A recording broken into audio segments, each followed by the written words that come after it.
أشهد أن لا إله إلا الله وأشهد أن محمدا رسول الله.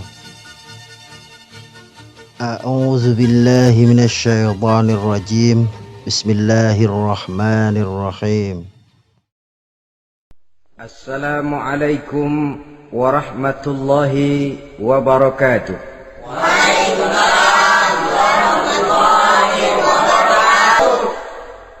بسم الله والحمد لله والصلاة والسلام على سيدنا رسول الله وعلى آله وصحبه وموالاه لا حول ولا قوة إلا بالله أما بعد. Saudara-saudara kaum muslimin yang berbahagia, di dalam kehidupan ini kita senantiasa mengambil iktibar, contoh dan teladan dari orang-orang sebelum kita. Itu sebabnya kepada baginda Nabi kita Muhammad sallallahu alaihi wasallam Allah Subhanahu wa taala menjelaskan cerita para nabi sebelum beliau dalam ayat "Tsumma naqussu 'alaika min amba'ir rusuli ma nusabbitu bihi fu'adak." Demikianlah kami ceritakan kepadamu wahai Muhammad sebagian dari kisah para rasul-rasul sebelum kamu yang dengan itu akan memperkuat hatimu, meneguhkan keyakinanmu dan memantapkan pendirianmu. Inilah manfaatnya belajar dari sejarah. Jadi jangankan kita, baginda Nabi sendiri pun oleh Allah Subhanahu wa taala diceritakan sejarah para nabi sebelum beliau yang dimusuhi oleh umatnya, yang dicaci maki oleh kaumnya, yang terusir dari kampung halamannya, bahkan sampai ada yang terbunuh oleh umatnya.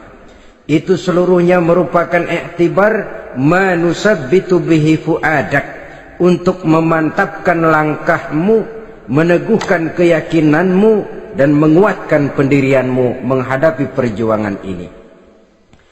Sehubungan dengan itu, pada pertemuan kali ini Al-Fakir ingin menyampaikan satu cuplikan kecil dari kehidupan seorang sahabat utama baginda Nabi, yaitu Sayyidina Umar ibn al-Khattab radhiyallahu an.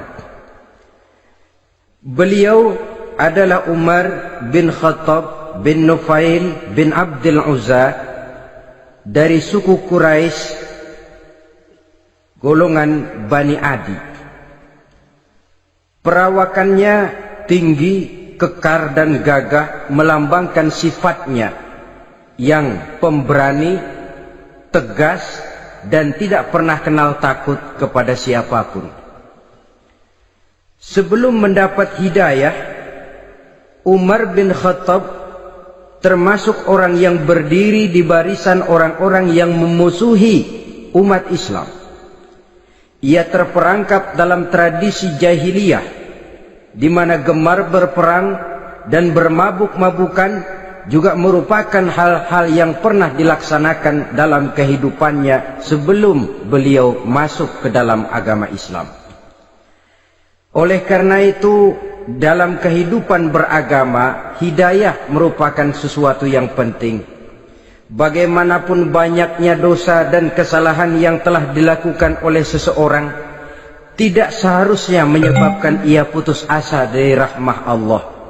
Sebaliknya, bagaimanapun banyak kebajikan dan kebaikan yang sudah dikerjakannya, tidak perlu membuat dia besar hati, puas, bangga, apalagi menjadi lalai karenanya.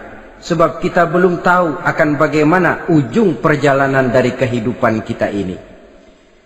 Saudara-saudara, kisahnya pun masuk Islam merupakan peristiwa yang menarik. Pada satu hari, dengan pedang terhunus, Umar bin Khattab menuju Darul Arqam, tempat di mana baginda Nabi biasa berkumpul dengan para sahabat. Melihat mukanya yang beringas, matanya yang nanar, orang sudah menyangka dan mengerti ini tentu akan terjadi pembunuhan. Dalam perjalanan menuju Darul Arqam, Umar bertemu dengan Nuaim bin Abdullah. Nuaim bertanya, "Ya Umar, mau kemana ente?" "Mau membunuh itu, si murtad itu," kata. "Si murtad yang mana?" "Yang mana lagi?" "Itu yang memecah belah kita, yang menghina berhala-berhala kita, yang menjelek-jelekkan nenek moyang dan keturunan kita. Siapa lagi kalau bukan Muhammad?" Kata Nuaim, "Umar, enggak salah. Tidak salah lagi." "Salah Umar." "Salah kenapa?" "Apa kamu enggak malu? Kamu mau pergi membunuh Muhammad, sementara adikmu sendiri Fatimah, dia sudah termasuk salah seorang pengikut Muhammad." Mendengar ini, muka yang memang tadinya sudah marah dan merah, tambah jadi kelabu. Bukan main mangkelnya Umar bin Khattab. Orang lain dia musuhi, orang lain dia kejar-kejar. Ini malah adiknya sendiri menjadi pengikut dari baginda Nabi. Tidak jadi menuju Darul Arqam, dia berangkat ke rumah adiknya Fatimah. Adapun di rumah Fatimah sedang berkumpul Fatimah, suaminya Sa'id bin Zaid, dan seorang sahabat Habbab ibnul Arad. Mereka sedang membaca Quran. Waktu itu Quran belum lagi dijilid macam sekarang, jadi masih merupakan suhuf atau lembaran-lembaran tercecer saja. Ketuk pintu. Ya tentu tidak assalamualaikum karena dia belum Islam. Tok tok tok. "Siapa di luar?" "Umar."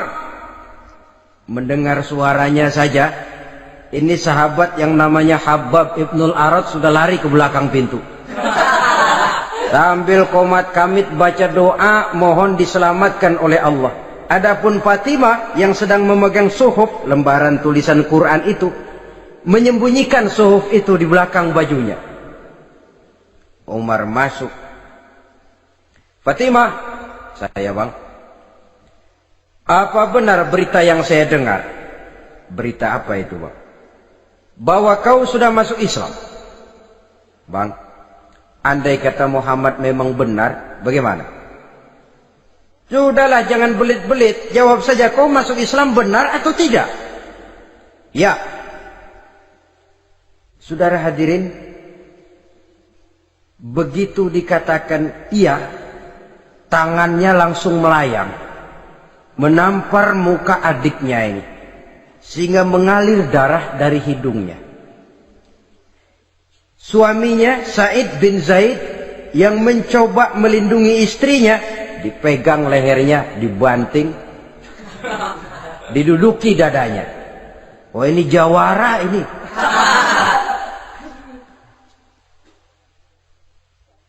Namun pada saat sedemikian, suara kebenaran terpantul dari mulut Fatimah, adik dari Umar bin Khattab ini. "Umar, apakah engkau memukul orang yang bersaksi bahwa tidak ada Tuhan melainkan Allah dan Muhammad Rasulullah? Apakah engkau menganiaya seseorang yang terpanggil untuk mengikuti kebenaran? Manusia macam apa engkau, Umar?" Saudara, memang dia orang keras, tapi hatinya mudah menerima kebenaran. Sehingga mendengar kalimat adiknya ini tercenung dia sejenak, melongo, bengong kata anak sekarang. Ini kalau tidak karena keyakinan yang mantap, tidak mungkin orang ini, anak adik saya ini bicara macam begini. "Umar, mengapa engkau memukul orang yang bersaksi bahwa tidak ada Tuhan melainkan Allah dan Muhammad Rasulullah? Mengapa engkau pukul orang yang mengikuti kebenaran, menerima hidayah dari Allah?" Begitu yakin dan mantapnya, walaupun di tengah satu hal yang sangat menakutkan. Siapa yang tidak takut orang Quraisy berhadapan dengan Umar bin Khattab yang dikenal sebagai singa padang pasir pada waktu itu? Malahan dia termasuk salah seorang jagoan. Di tradisi masyarakat jahiliyah itu ada satu pasar yang namanya pasar Ukaz. Tiap tahun di pasar itu diadakan pesta. Pertama pertandingan syair, Jadi penyair waktu itu jadi kebanggaan. Syair-syair yang menang itu digantung di dinding Ka'bah. Jadi setiap suku akan bangga kalau mempunyai ahli syair yang hebat. Nah, lalu diadakan juga lah perlombaan balap kuda, memanah, termasuk gulat. Lah Umar ini tiap kali pertarungan mesti menang. Belum pernah ada yang berhasil mengalahkan dia. Jawara. Saudara-saudara, mendengar adiknya begitu mantap hatinya, apalagi ketika adiknya berkata begitu, suhuf, lembaran yang disembunyikan di belakang bajunya tersembul. Apa yang kau sembunyikan di balik bajumu itu? Suhuf. Apa suhuf itu? Lembaran Al-Quran. Coba saya lihat. Enggak boleh. Kenapa? Kamu kotor. Orang kotor tidak boleh megang Quran. Saya mau lihat. Enggak boleh. Kalau kamu mau lihat, mandi dulu. Diturutinya permintaan adiknya itu. Lalu diambilnya suhuf tadi. Dia baca. Kebetulan ayat yang dibacanya ayat pertama dari surah Toha yang berlanjut dengan ayat 14 pada surah yang sama. Dia baca. Bismillahirrahmanirrahim. Toha ma anzalna ilaikal qur'ana litashqa illa tazkiratan liman yakhsha.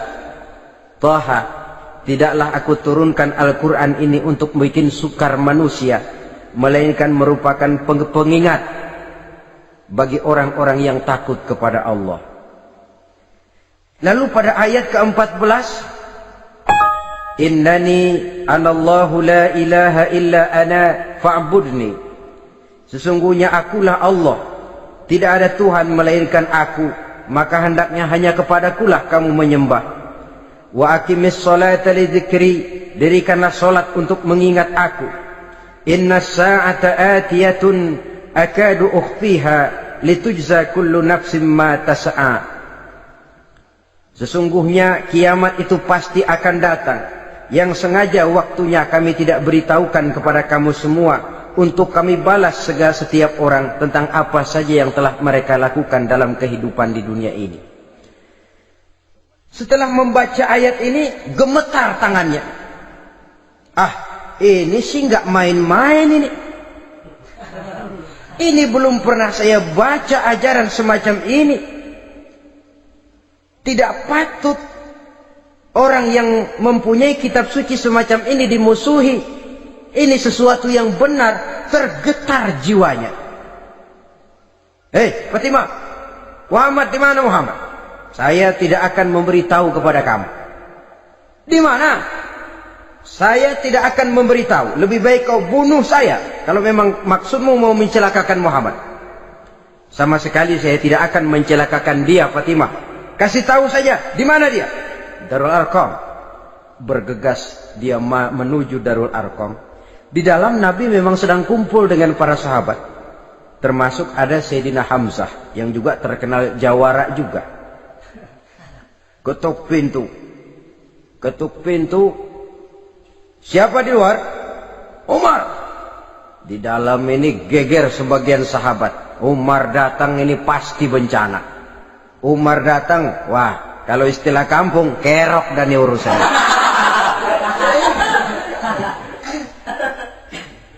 Tapi baginda Nabi menenangkan mereka. Tenang, mudah-mudahan ada hikmahnya. Sayyidina Hamzah tampil, bukakan dia pintu. Kalau niatnya baik, kita terima. Kalau niatnya tidak baik, saya paling depan. Dibukakan pintu. Begitu dibukakan pintu, Umar masuk merangkul baginda Nabi.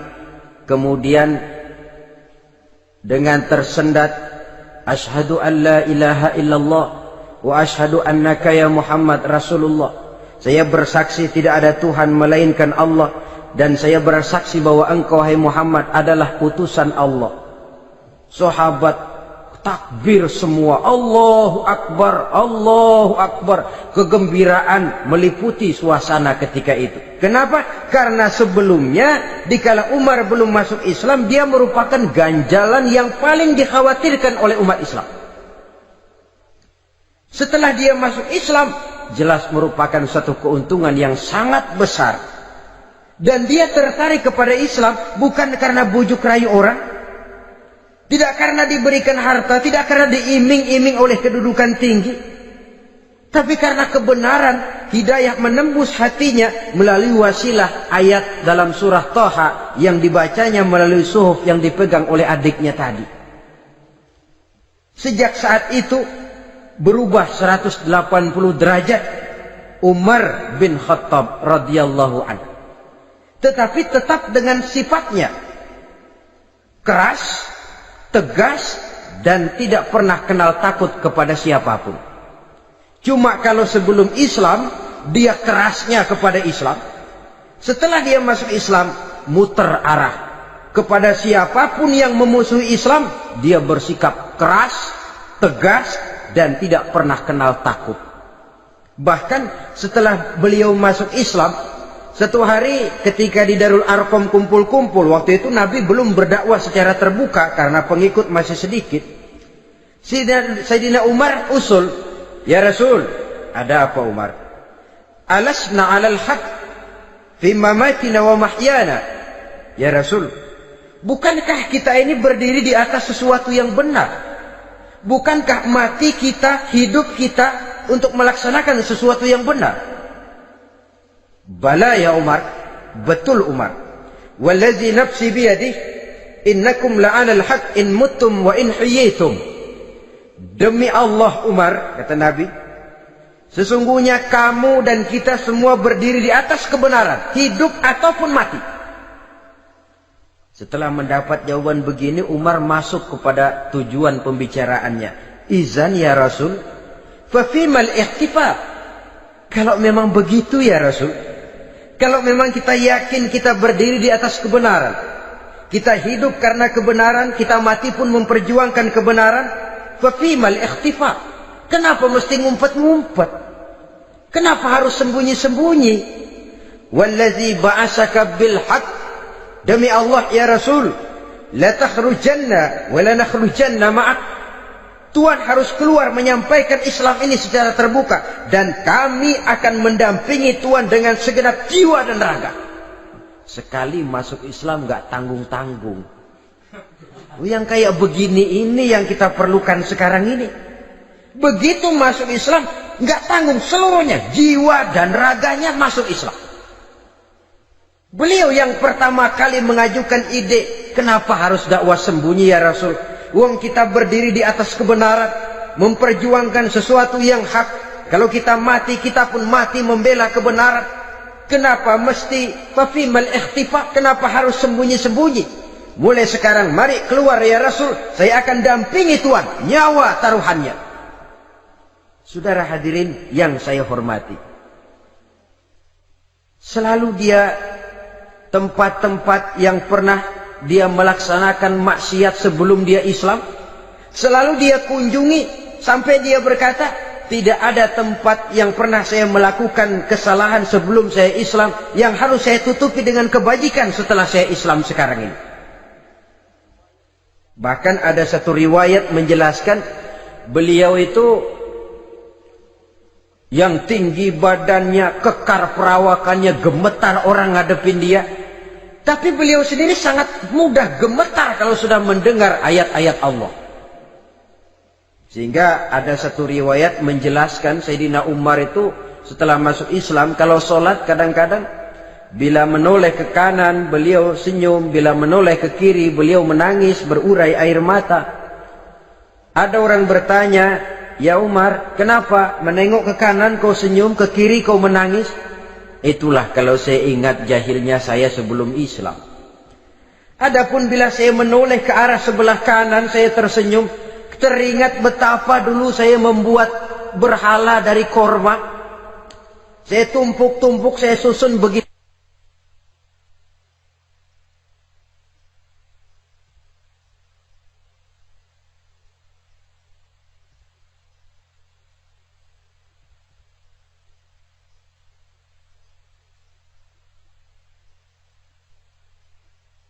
begitu rupa.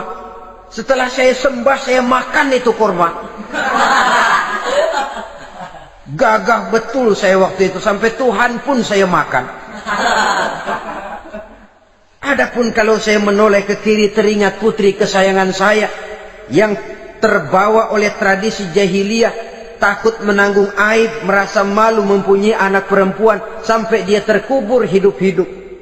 Berurai air mata saya mengingat semua itu.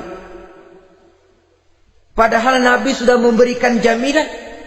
Sebab saudara, jangan lupa, orang kafir masuk Islam, dalam Islam itu dihitung dari bayi lagi. Dari nol, itulah untungnya. Jadi misalnya sudah 60 tahun, dari kecil sampai 60 tahun kafir. Umur 61 masuk Islam. Nah, sejak umur 61 itulah yang dihisab oleh Allah. 60 tahun ke bawah gratis bersih pemutihan.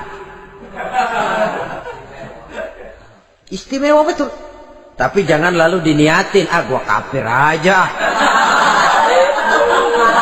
Nanti sudah tua-tua mau giliran mati baru Islam. Nah, itu diniatin lain. Ini yang karena faktor hidayah, saudara-saudara. Nah, cintanya kepada baginda Nabi luar biasa. Dalam setiap pertempuran beliau selalu di front terdepan. Bahkan demikian cintanya sampai ketika hari di mana baginda Nabi wafat, saudara-saudara. Disampaikan berita wafat Nabi kepada Umar ini. Ya Umar, baginda Nabi sudah wafat. Kamu ngomong apa? Baginda Nabi sudah wafat. Bukan sedih, nyabut pedang, keluar matanya melotot. Siapa yang bilang Muhammad mati, saya tabas batang lehernya. Begitu cintanya beliau kepada baginda Nabi, sampai-sampai nggak menerima kalau Nabi wafat. Taruhlah nggak bisa mati bersamaan, bolehlah mati beriring-iring saja barangkali maksudnya. Saudara-saudara, cabut pedang, kelayaban kemana-mana. Ayo, siapa ngomong Muhammad mati, saya tabas batang lehernya. Sampai bertemu dengan Sayyidina Umar, Sayyidina Abu Bakar. Di tempat orang banyak, Sayyidina Abu Bakar yang bijaksana ini pidato. Ayuhan nas, man kana ya'budu Muhammadan fa inna Muhammadan qad mata wa man kana ya'budu Allah fa inna Allah hayyun la yamut. Wahai manusia, barang siapa yang menyembah Muhammad, maka Muhammad sudah mati. Tetapi barang siapa yang menyembah Allah, Allah akan hidup selamanya dan tidak akan pernah mati. Mendengar pidato ini, Sayyidina Umar sadar bahwa sebenarnya yang tidak bisa mati itu cuma Allah. Bagaimanapun agungnya baginda Nabi, besarnya baginda Nabi, tinggi akhlak budi pekertinya Nabi, cintanya beliau kepada Nabi, toh Nabi manusia dan manusia harus mati. Kemudian dibacakan surah Ali Imran ayat 144. Wa ma Muhammadun illa rasul qad khalat min qablihi rusul afa immata aw qutilan qalabtum ala aqabikum.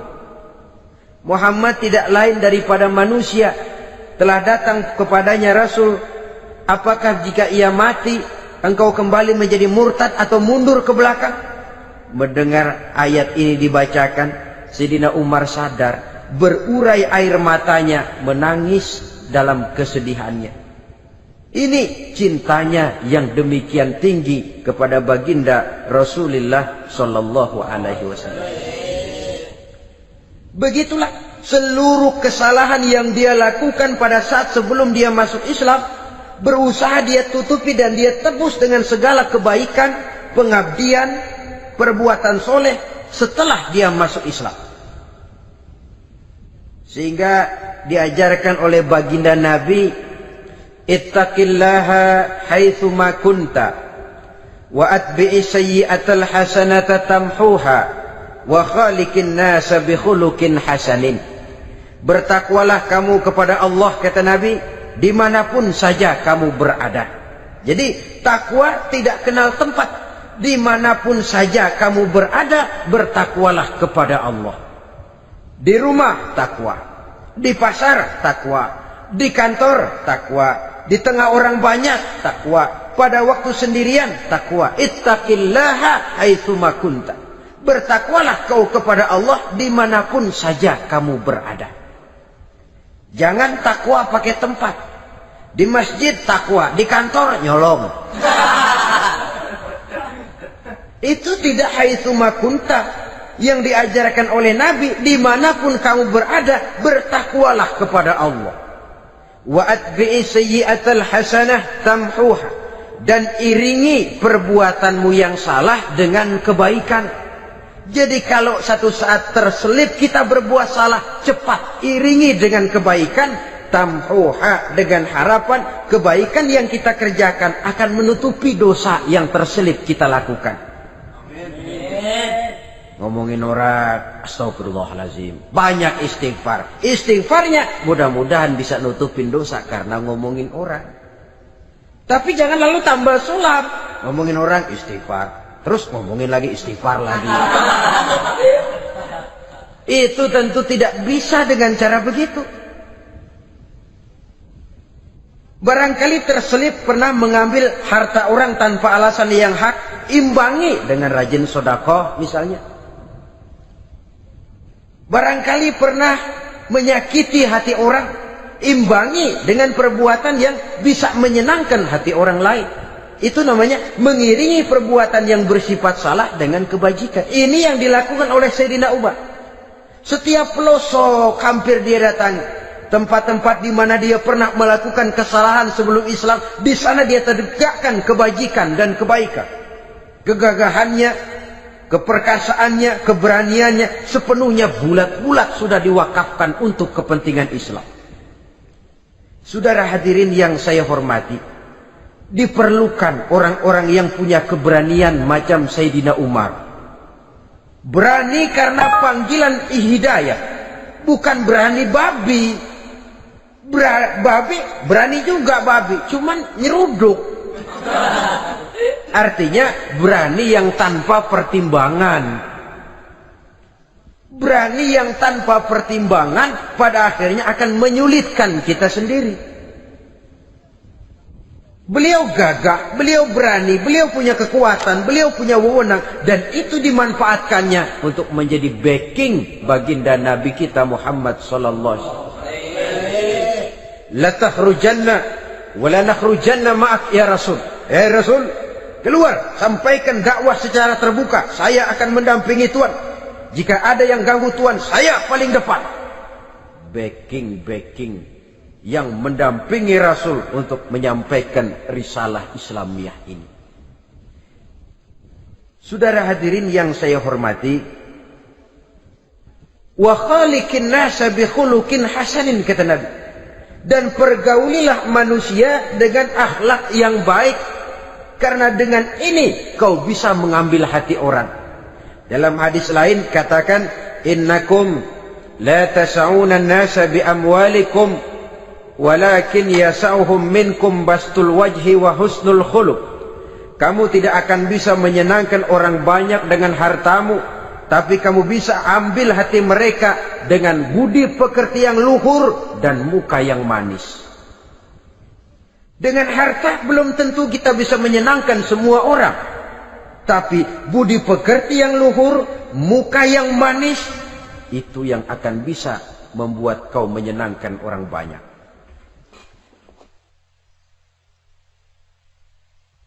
Setelah baginda Rasul wafat,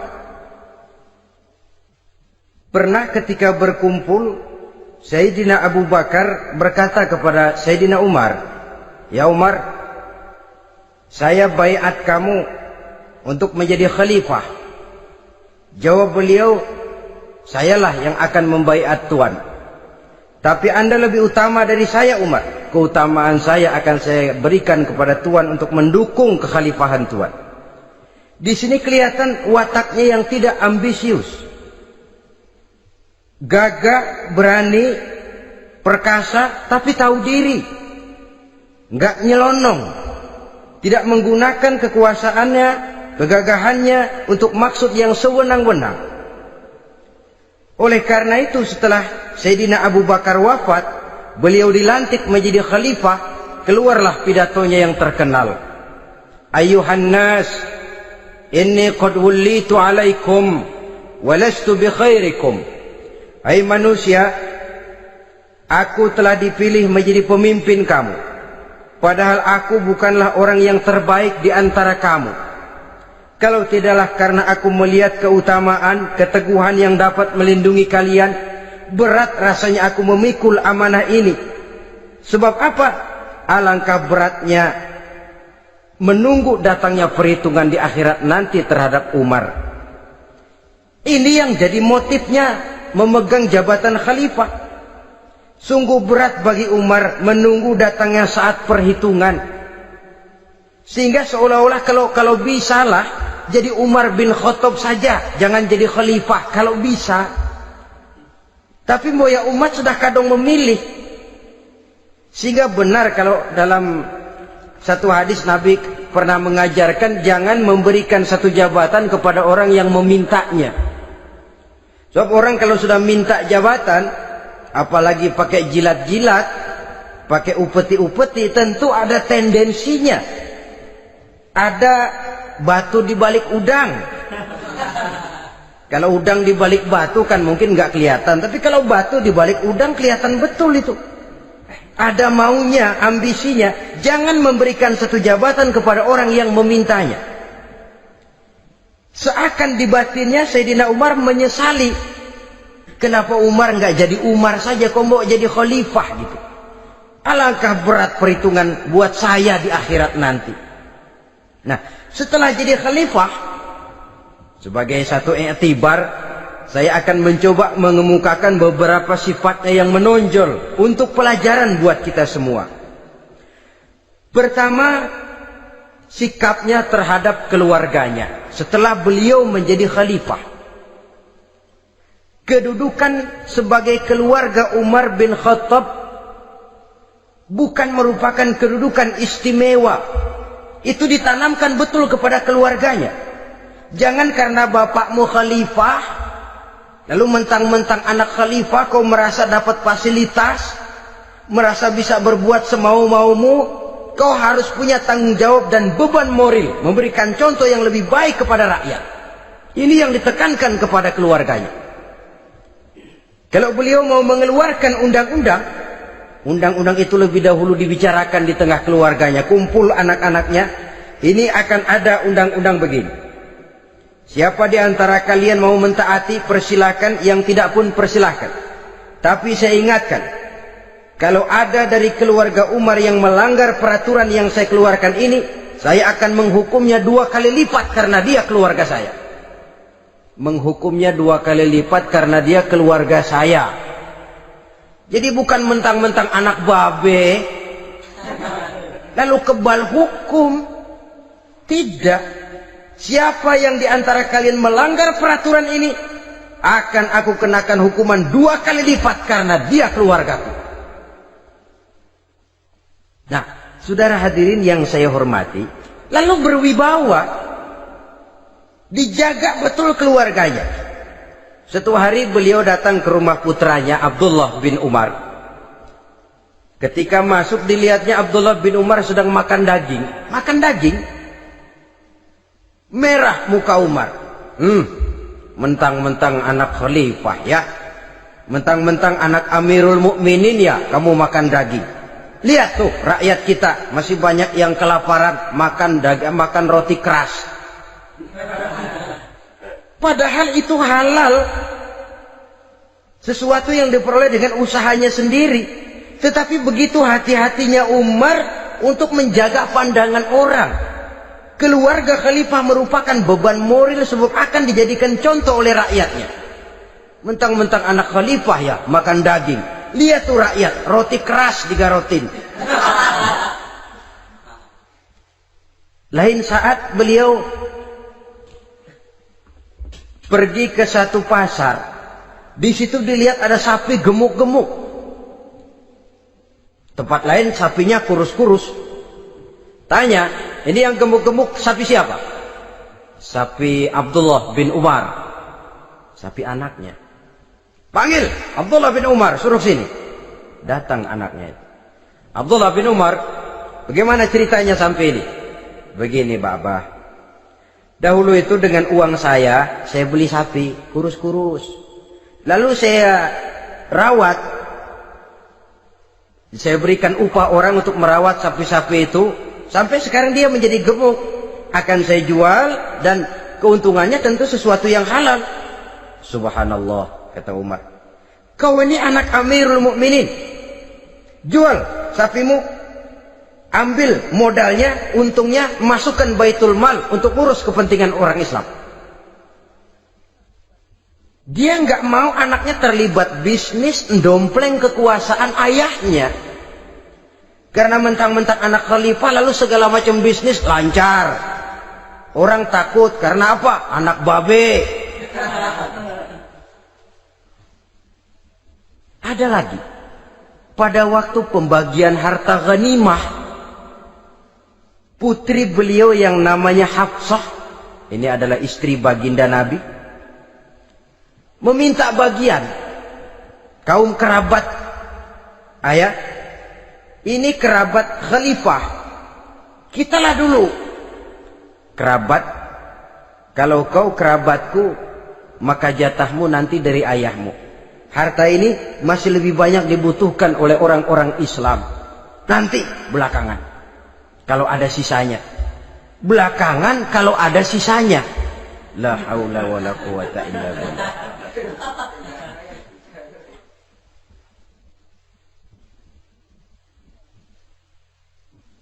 Saudara hadirin, itu terhadap keluarganya.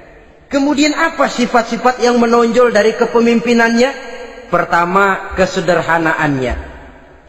Beliaulah satu-satunya khalifah, Amirul Mukminin, setingkat presiden kalau sekarang, yang punya jubah cuma 2 dan 1 pun punya anaknya. Tambelan lagi. Pernah sholat Jumat terlambat. Beliau naik mimbar untuk khutbah, sebelumnya minta maaf dulu. Saudara-saudara, maaf saya terlambat nungguin baju kering. Seorang khalifah nungguin baju kering. Sederhana dalam kehidupannya. Mari kita ambil satu cerita lagi. Pada waktu beliau jadi khalifah, yang diangkat jadi gubernur di Mesir adalah Amr bin As. Amr bin As hidupnya lebih mirip kaisar. Istananya besar, pakaiannya bagus-bagus. Nah, yang paling mengganggu pikiran Amr bin As, di sebelah istananya ini ada gubuk reot, kepunyaan orang Yahudi lagi. Ah, ini nggak pantas bener, masa di samping istana gubernur ada gubuk reot. Orang Yahudi lagi yang punya.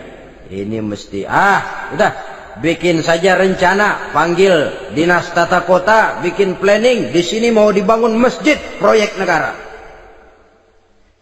Bikin gambarnya, susun anggarannya, tender. Saudara-saudara, si Yahudi yang punya gubuk reot dipanggil. Yahudi, ada apa, Pak? Kamu tahu nggak? Enggak. Ya memang belum saya kasih tahu.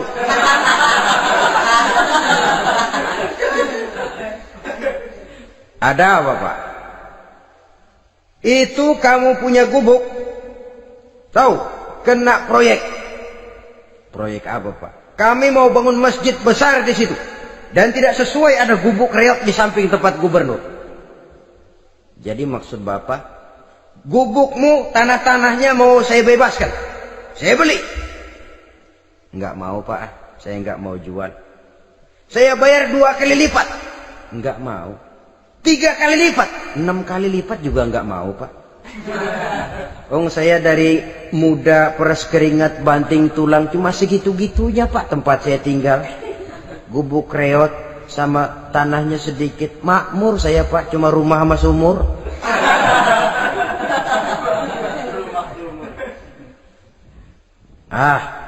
Ini Yahudi kelewatan juga.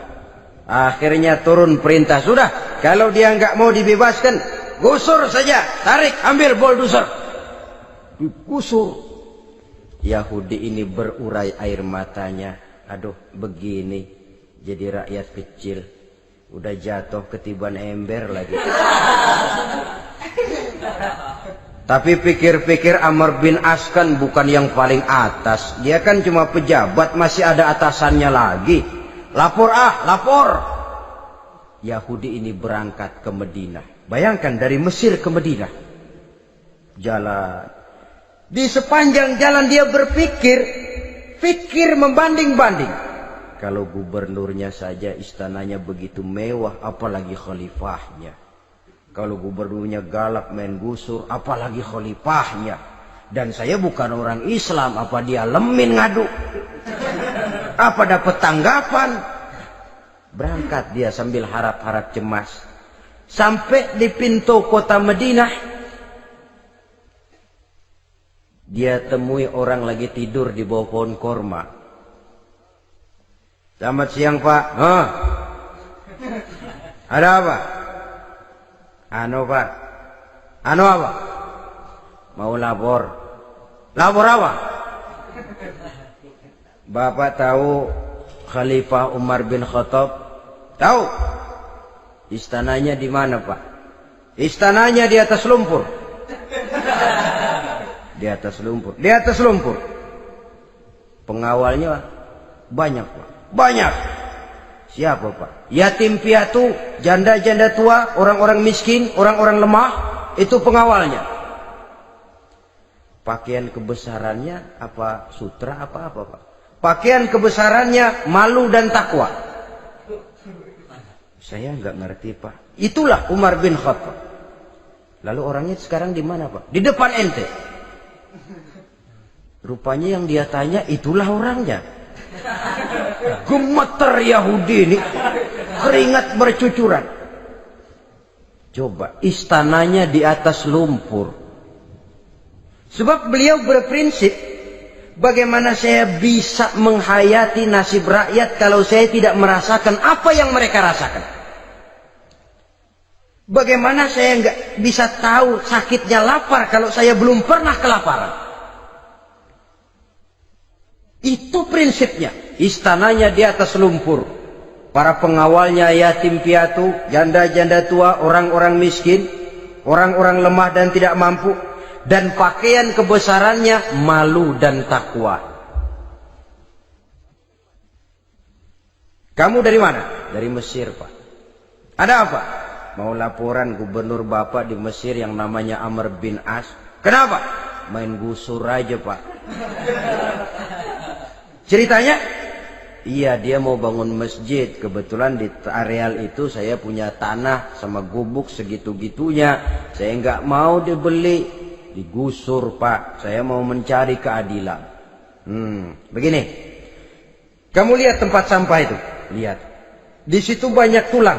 Coba kamu ambil kemari satu. Tulang unta, bawa sini. Bingung Yahudi. Pak, saya kemari mau cari keadilan. Kalau tulang mah di Mesir juga banyak, Pak.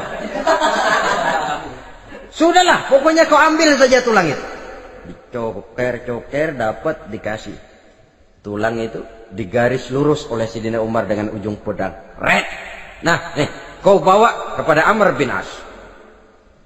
Makin bingung itu Yahudi. Suruh bawa tulang cuman digaris. Nanti saya ngomong apa, Pak? Sudahlah, kasih saja. Pulang dia. Sampai di Mesir. Tuan Gubernur, ada apa? Saya baru menghadap khalifah. Kemudian beliau sampaikan ini, dikasih tulang. Amr bin As ngelihat tulang ada goresan lurus dengan ujung pedang, gemetar. Badannya keluar keringat dingin. Panggil kepala proyek. Proyek batal. Masjid nggak jadi didiriin. Itu gubuk Yahudi diriin lagi. Ini Yahudi makin bengong. Ini gubernur dapat tulang doang segitu takutnya.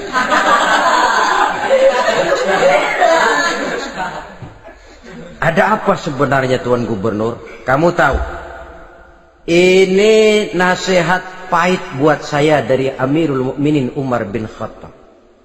Seolah-olah beliau bilang, "Hai Amr bin As, jangan mentang-mentang sedang berkuasa ya. Pada suatu saat kau akan jadi tulang-tulang kayak begini. Maka mumpung kamu masih hidup dan berkuasa, berlaku lurus dan adillah kamu seperti lurusnya garis di atas tulang ini. Red. Lurus, adil, jangan bengkok. Sebab kalau kamu bengkok, nanti aku yang luruskan pakai pedangku."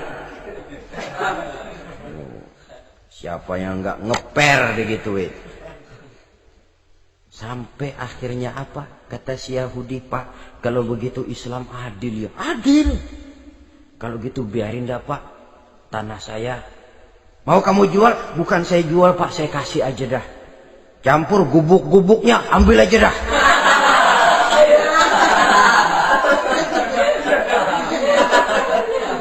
Masuk Islam si Yahudi ini oleh karena keadilan dari Umar bin Khattab. Begitulah kesederhanaan hidupnya. Sampai saudara, yang ironi betul, pernah Utsman bin Affan, Ali bin Abi Thalib, Thalhah dan Zubair kumpul mendengar berita bahwa Sayyidina Umar ini punya hutang. Bayangkan, seorang khalifah untuk melangsungkan hidupnya sampai punya hutang. Padahal Baitul Mal di bawah kekuasaannya. Berunding Utsman, Ali, Thalhah, Zubair. Kalau kita langsung ngomong sama Umar nggak enak dong, dia nggak bakalan terima. Lewat putrinya aja, Hafsah. Baik. Hafsah ngomong sama Umar, "Abah, kenapa? Bagaimana kalau honor Abah ditambah, ditingkatkan supaya hutang bisa ketutup?" "Hafsah, saya Abah." "Siapa yang nyuruh kamu ngomong begitu?" "Enggak ada." "Ada. Saya tahu ada ini. Kalau enggak ada kamu enggak mungkin ngomong begitu. Tapi orangnya kalau saya tuntut mereka mungkin enggak mau. Sekarang saya mau tanya Hafsah, kau kan istri Rasul, betul? Nah, saya mau tanya, suamimu makanannya apa? Daging? Bukan. Roti. Tempat tidurnya kasur empuk? Bukan. Kain kasar yang kalau musim panas kami bentangkan, kalau musim dingin separuh buat tidur, separuh buat selimut. Pakaian yang dibelikan untukmu berapa banyaknya? Cuma 2. Nah, itu guru saya, orang yang paling saya cintai, dan itu yang saya ikuti. Bahkan setelah beliau wafat, Sayyidina Umar ini hutangnya ditanggungkan kepada anaknya Abdullah bin Umar, dan itu pun dilunasi dengan menjual rumahnya, sehingga rumahnya itu disebut Darul Qadha, rumah bayar hutang. Begitu kesederhanaannya. Jadi nggak pakai aji mumpung jadi khalifah lalu kayak ikan gurita, tangan yang mana aja megang. Itu kan mental monyet. Monyet itu kan begitu, tangan megang kiri kanan, mulut ngawal, kaki megang, temennya dikasih masih ngerampas juga. Monyet rakus betul itu. Itu kesederhanaannya. Kenapa kesederhanaan ini timbul? Karena sikap zuhudnya. Zuhud itu tarkud dunia li ajlil akhirah. Orang yang mengambil dunia hanya yang diperlukan dengan lebih mengutamakan kehidupan akhirat. Watak zuhudnya yang sangat menonjol. Dialah pahlawan yang paling berani di medan perang. Dialah imam yang paling khusyuk di masjid, dan tidak jarang kalau sholat sendiri, begitu membaca ayat yang menceritakan neraka, nangis berurai air matanya. Saudara hadirin ma'asyiral muslimin rahimakumullah. Jadi kesederhanaan dan kezuhudan ini bukan lewat teori disampaikan oleh Umar, bukan lewat penataran seluruh aparat, tidak, lewat contoh konkret. Inilah saya, contoh sederhana dan zuhud. Bagaimana saya akan bisa merasakan penderitaan kalau saya sendiri tidak pernah menderita? Bagaimana saya akan tahu sakitnya lapar kalau saya belum pernah kelaparan? Maka tanpa penataran, tanpa upgrading segala macam, berhasil karena prinsip keteladanan. Beliau jadi contoh utama.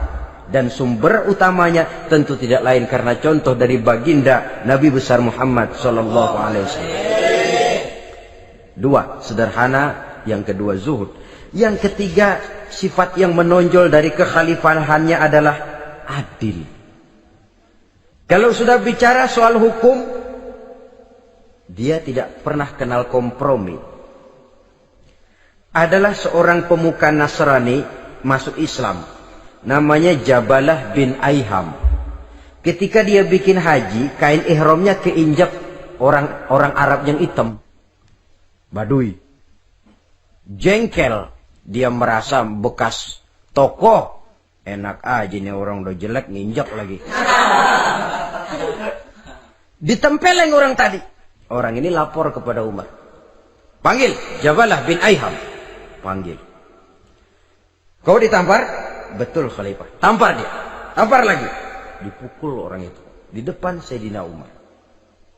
Jadi tidak karena kau ini bekas kepala suku, kau ini bekas orang terhormat, lalu ada kebijaksanaan yang tidak bijaksana. Kebijaksanaan yang akhirnya jadi tidak bijaksana. Dan itu memang sudah dimulai dengan memblokir keluarganya. Tidak satu keluarganya pun yang boleh mempunyai perasaan bahwa menjadi keluarga khalifah merupakan fasilitas dan keuntungan. Kau jangan makan di atas punggungku. Kau jangan menikmati fasilitas di atas keringatku. Dan tidak ada keinginan mewariskan jabatan khalifah kepada anak-anaknya. Pernah beliau musyawarah. Saya bingung. Kenapa khalifah? Gubernur Kufah ini sulit nyari orang. Diangkat yang lemah, rakyat ngeluh. Diangkat yang keras, rakyat juga ngeluh. Ada calon khalifah. Kalau ini mah nggak salah lagi nih buat gubernur Kufah. Siapa? Abdullah bin Umar. Anak beliau sendiri. Melotot matanya. Jangan macam-macam kau. Cukup satu orang Umar memegang jabatan. Kalau berhasil, kami keluarga Umar sudah merasakannya. Kalau gagal, cukup kegagalan seorang Umar. Tidak berusaha mengorbitkan anaknya. Wah, anak babe diangkat jadi ano. Tidak, malah diblokir. Cari yang lain. Tapi Abdullah bin Umar cukup syarat ya khalifah. Dia orang bertakwa dan soleh. Yang takwa dan soleh bukan cuma anak Umar. Anak orang lain juga banyak yang takwa dan soleh.